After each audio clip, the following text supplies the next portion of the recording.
Marina Linear Park is the name of the competition and the project that Pete and I worked on together in 1987. It was also the year that I had moved back, actually moved to California from New York with a brand new baby. I decided we would put our offices together because I had had my own office since 1983 or 82. I just started on my own, had actually gotten work through Architectonica and started Martha Schwartz, Inc. And we co-joined our offices into the office of Peter Walker and Martha Schwartz. That was actually the first project and last project that Pete and I ever worked on together. There's a juncture there, which is the landscape that leads up to the city, then goes out to the convention center. The one thing that was most striking and strong about that space were the train tracks.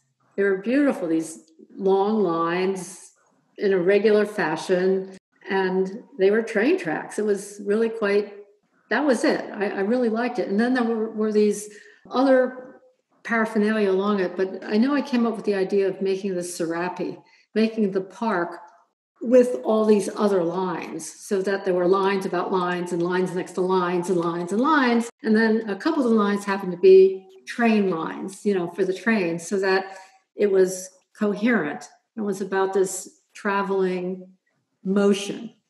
And that was the fundamental design. It was like we were just going to have lines and lines and lines and lines of things. The train track, which used to be, I guess, Southern Pacific, the train track had been switched over to becoming a trolley. And the trolley went down to the Mexican border. So it was a sort of half functional trolley and half tourist trolley. People would get on it and go down to the border town and then come back. So how to make that all sort of work in a logical way, to bring the town down to the railroad track, to get across the railroad track and connect to the new development that was running along the waterfront. And that was the problem. So they ran a competition. And I can't remember who all was in it, but I know there were a number of architects, a number of landscape architects and teams who did this. And I think the reason we won it, and this goes to Martha's thing, the reason we won this is that we took a much more fanciful view of this, that it wasn't just a series of urban land uses tied together by a row of trees or something like that, but rather we saw this as a sort of festival place.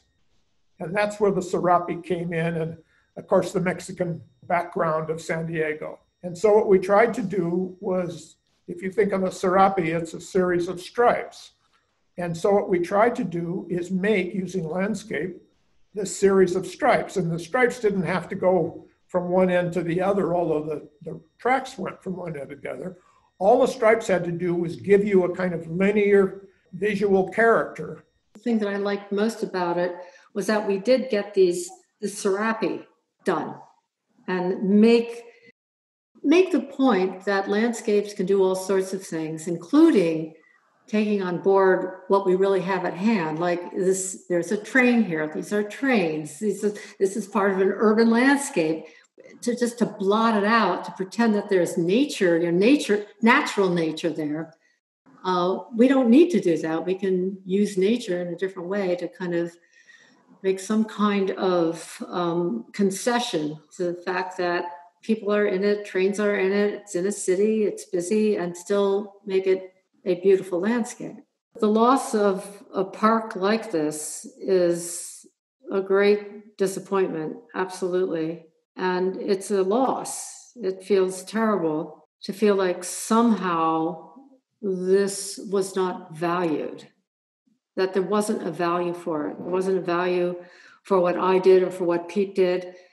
And what that space is in particular is like the red carpet into the city of San Diego, where people are coming from all over the country or the world to be there because of the convention center. And it leads to downtown San Diego. So this is what people from all over the world, all over the country see.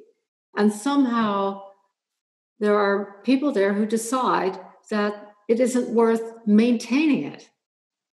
So it makes me think, well, who is really running the ship there? And not having a vision for the city about what it could be and should be is a loss to everyone who lives there. I'm not opposed to renovating things. It can be relatively easy repaired.